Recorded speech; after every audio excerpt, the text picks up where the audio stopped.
দেখেন, আমি আর্জেন্টিনাকে সাপোর্ট করি না কেন, সেটার অবশ্যই কিছু কারণ আছে। আর সেই কারণের প্রধানই হচ্ছে আর্জেন্টিনা ইসরায়েলকে পুরোপুরি সমর্থন করে।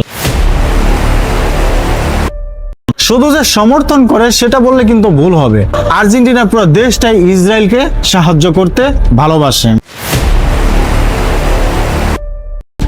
আগে যেমন ভারত এবং বাংলাদেশের যে সম্পর্কটা ছিল আওয়ামী লীগ থাকতে, ঠিক সেই সম্পর্কটাই এখন ইসরায়েল আর আর্জেন্টিনার মধ্যে। এখন আপনি বলেন, আমি আর্জেন্টিনাকে কেন সাপোর্ট করব?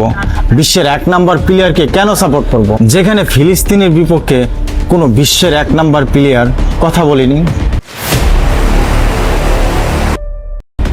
আমি চাইলে আর্জেন্টিনার মেসির সমর্থন করতে পারি না। আমি চাইলে আর্জেন্টিনা পুরো দেশকে সমর্থন করতে পারি না, যেখানে ফিলিস্তিনের পক্ষে আর্জেন্টিনার কোনো প্লেয়ারই কথা বলেনি। এখন অনেকে বলবেন, খেলা তো ভাই খেলার জায়গায়। আমি তাদেরকে একটা কথাই বলবো, মূর্খতার পরিচয় দিবেন না। খেলার মধ্যে শুধু খেলাই থাকে না, সেখানে আবেগ থাকে, ভালোবাসা থাকে এবং একটা মায়া থাকে, যে কারণে দেশকে এত পরিমাণ সমর্থন দিয়ে থাকে মানুষ।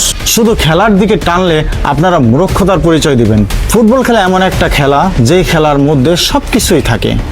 সো আমি জেনে শুনে ইসরায়েলকে যারা সাপোর্ট করছে, আমি কেন তাদেরকে সাপোর্ট করতে যাব? আমি সব কিছু করতে পারি, আমার বিবেকটা বিক্রি করতে পারি না। ধন্যবাদ।